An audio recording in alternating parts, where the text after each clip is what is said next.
Hello, everyone. Welcome to Woodside SDA Youth, where we are doing 365 days with Jesus, or in other words, the Bible reading plan. It has been a great blessing so far.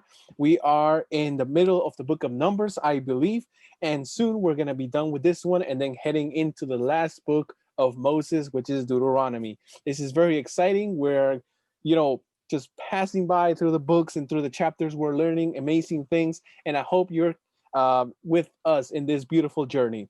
So today we're supposed to read Numbers chapters 12 to chapter 14, and it's very exciting chapters. It's also very sad, and we'll see why. So what did chapter 12 talk about? It talked about Aaron and Miriam, how they started to, gossip about Moses. They started to get jealous, and we see Miriam experiencing leprosy. We see Aaron, feeling sorry about it. They attacked Moses' wife, what it seems to me as a racial attack. In chapter 13, we have the famous story of the spies going into the land of Canaan, one of the lands there, and seeing what was there, checking out how they live, the people there, what they ate and stuff. And as most of us know, and if you have read the chapter, they came back and most of them were scared that they told the people, let's not go, there are giants there. And if we try to conquer them, it's going to be pretty much impossible for them. And they instilled fear into the people, except for Caleb and Joshua. They're the only ones that trusted God when God promised them that he was going to give those lands in their hands. Chapter 14, we see the people of Israel just refuse to go up there, and God, puts a punishment on them, saying that you guys will not make it, your younger generation will. Moses pleads to God, and we just see a lot of the rebels in Israel just doing whatever they want, just rebelling against God. And it's actually a pretty sad thing to see. So guys, let's touch on the 3 points. The first point, what new things did I learn? One connection that I made here is that in chapter 12, when Aaron and Miriam attack Moses and they're saying you married an Ethiopian woman, you can interpret this to be something non-racial, probably a different type of attack. But I think it's a racial attack. Maybe because Miriam attacked, oh, this is an Ethiopian woman, right? Why go again, why attack her on where she's from? And the disease that Miriam got was a skin disease, right? And in the Bible says she became white as snow. And I kind of see a correlation with, Miriam attacking the dark skin of Moses' wife, and now she is being cursed with super, super white skin, like a disease and stuff like that. So that's a correlation I kind of didn't notice. And maybe it's not a good connection, but I think it is. I thought it was very interesting. Also, one thing I learned was when God told them they will not make it to the promised land because of their rebellion, and only their young generation were going to make it. I saw that the people decided to now, oh, you know what? Now we're going to go there. We're going to go to the land. And they decide to go. And it was bad luck because God was not with them when they went up. Oh, now they wanted to go up, right? But before they didn't, which made complete no sense to me. Feels like fear sometimes motivate these people instead of great miracles and wonderful promises, which is very sad to see. So point number 2, what questions do I have about the reading? Let's see. One question I do have is Miriam and Aaron, when they attacked Moses' wife and also attacked Moses' leadership, well, pretty much they were jealous of Moses. What happened? I see what happened to Miriam. Now, that the chapter is very vocal about what happened to Miriam, I can guess that she was the one who instigated everything. She's the one who started everything, and then Aaron kind of joined her, which is why we see Miriam being punished in this chapter. But what happens to Aaron? I don't really see a punishment for Aaron, unless having a family member as who has leprosy might be something deemed very not great if you are a priest, and Aaron was the high priest. So having someone have this kind of disease and in Aaron's family might be this kind of punishment because that kind of hurts his reputation. So my question is, what exactly was Aaron's punishment? Because both of them did wrong. We can clearly see Miriam's punishment, but what was Aaron's exactly? If you know, please leave it in the comments or give us a message or share us your thoughts, because we want to really hear what you guys get from these wonderful readings.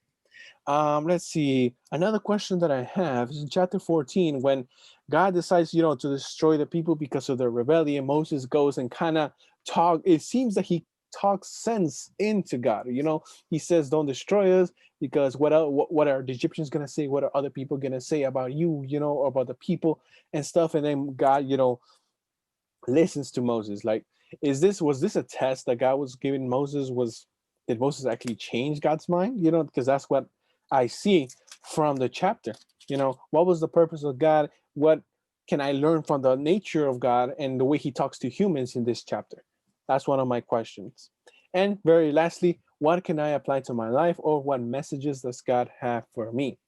So, well, from chapter 12, I can just say that God will handle racist people. Like, you can do a lot of things wrong, and you know, sometimes we feel like we're allowed to do certain things wrong, but not God. Nobody cares if I'm racist, but no, God cares if you're racist. God will take care of you for what you do to other people or look down on his creation. So, other things that I learned here, or what things that I can apply to my life, is pretty much the spies coming back and just instilling fear on the people. And to me, that is just very shocking to see, because they have experienced everything. They were delivered, like, from the forces of Egypt, from the forces of Pharaoh, the most powerful kingdom at that time. They were delivered. They didn't even have to fight, but they were delivered.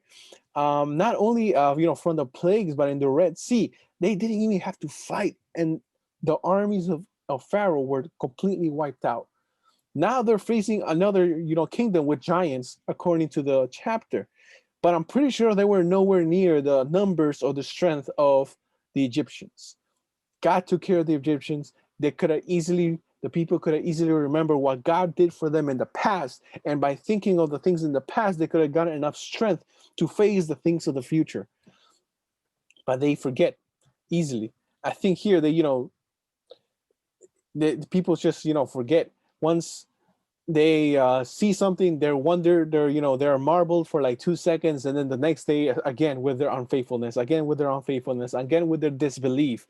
You know, it got to the point where God said, "Guys, I showed you so much. I made so many miracles for you. I'm asking you to trust me this one time, so you guys can reach the promised land, and you guys don't want to." Right? And sometimes we feel like, oh man, God has no patience. But no, I don't have patience with these people either. Like, it's impossible to, like, you know, force people to do something for you. You know, the people just ignored everything God did for them, and ignores what God did for them still at this very moment. And they, you know, they were scared. But Caleb, Joshua, Moses, they were like, guys, we can do it. God has shown us we can do it.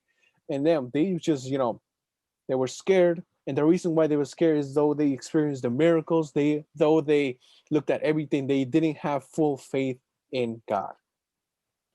And then, you know, Moses is like, fine, you guys don't want to go in? Fine, your youngest generation will go in. You guys won't go in, according to the words of God. And the people are like, oh, snap, nah. So now they want to fight. They go and actually try to fight, and then they get smoked. They get wiped out, right? And, you know, that's just a reminder to me that there are many times where a new obstacle comes in front of me.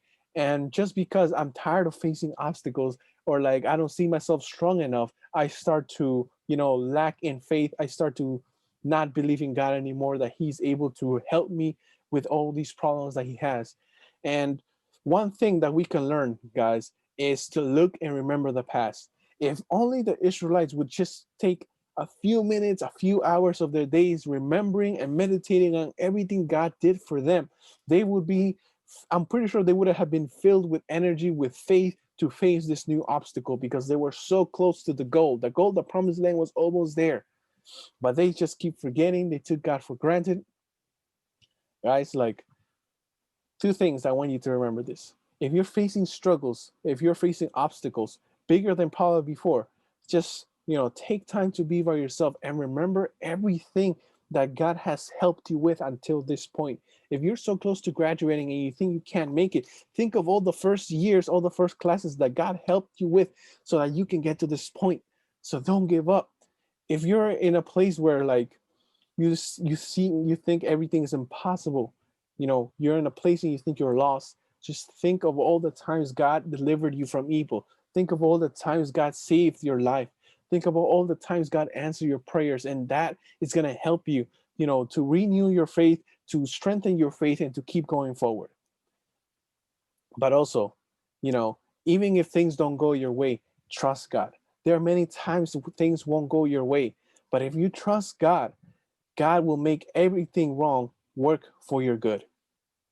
And I don't want to preach a prosperity gospel, but I feel like if you are going to something strong right now, if you're going to something very, very difficult, I believe 100% that God can help you overcome those obstacles.